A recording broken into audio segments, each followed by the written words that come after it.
Tech ప్రపంచంలో ఇప్పుడు ఒక వార్త హాట్ టాపిక్ గా మారింది. ప్రీమియం స్మార్ట్ ఫోన్లు అనగానే అందరికీ గుర్తొచ్చేసే వన్ ప్లస్ బ్రాండ్ త్వరలోనే క్లోజ్ అవబోతుందంటూ పెద్ద ఎత్తున ప్రచారం జరుగుతోంది.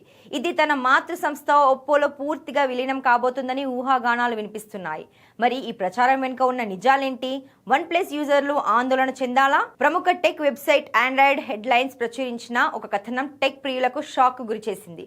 గ్లోబల్ మార్కెట్లో వన్ ప్లస్ తన ప్రభావాన్ని కోల్పోతుందని, అందుకే ఈ బ్రాండ్ను దశల వారీగా మూసివేసి ఒప్పోలో విలీనం చేసేందుకు ప్లాన్ చేస్తున్నారని ఆ కథనం సారాంశం. అంతేకాదు రాబోయే one plus open 2, one plus 15s వంటి మోడల్స్ ను కూడా రద్దు చేశారని వార్తలు వైరల్ అయ్యాయి. వన్ ప్లస్ కు భారత్, చైనాలే అతిపెద్ద మార్కెట్లు. అయితే గడిచిన ఏడాది కాలంలో అమ్మకాలు గణనీయంగా తగ్గాయి. భారత్లో 2023లో 17 మిలియన్ యూనిట్లుగా ఉన్న అమ్మకాలు 2024 నాటికి 13 నుంచి 14 మిలియన్లకు పడిపోయాయి. మార్కెట్ వాటా కూడా 6.1% నుండి 3.9%కి పడిపోయింది. చైనాలో కూడా 2% నుండి 1.6%కి క్షీణించింది.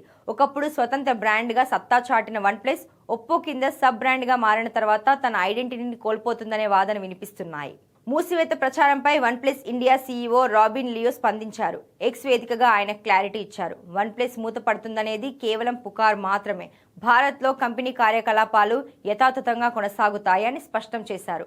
నెవర్ సెటిల్ అనే నినాదంతో వన్ ప్లస్ తన ప్రయాణాన్ని కొనసాగిస్తుందని, అసత్య ప్రచారాలను నమ్మవద్దని ఆయన యూజర్లకు భరోసా ఇచ్చారు. నోకియా, హెచ్టీసీ, ఎల్జీ, బ్లాక్బెర్రీ లాంటి దిగ్గజ బ్రాండ్లు కూడా గతంలో ఇలాగే కనుమరుగయ్యాయి. ఆ భయం వన్ ప్లస్ ఫ్యాన్స్ లోనూ కనిపిస్తోంది. అయితే వన్ ప్లస్ సాఫ్ట్వేర్ విషయంలో ఒప్పో కలయిక తర్వాత కొన్ని మార్పులు రావడం యూజర్లకు నచ్చడం లేదు. అయినప్పటికీ ప్రీమియం సెగ్మెంట్లలో వన్ ప్లస్ కు ఉన్న క్రేజ్ ఇంకా తగ్గలేదు. ఇప్పటికైతే వన్ ప్లస్ కు వచ్చిన కష్టమేమీ లేదని కంపెనీ వర్గాలు చెబుతున్నాయి. కంపెనీ తన భవిష్యత్తు ప్రణాళికలతో సిద్ధంగా ఉందంటున్నాయి.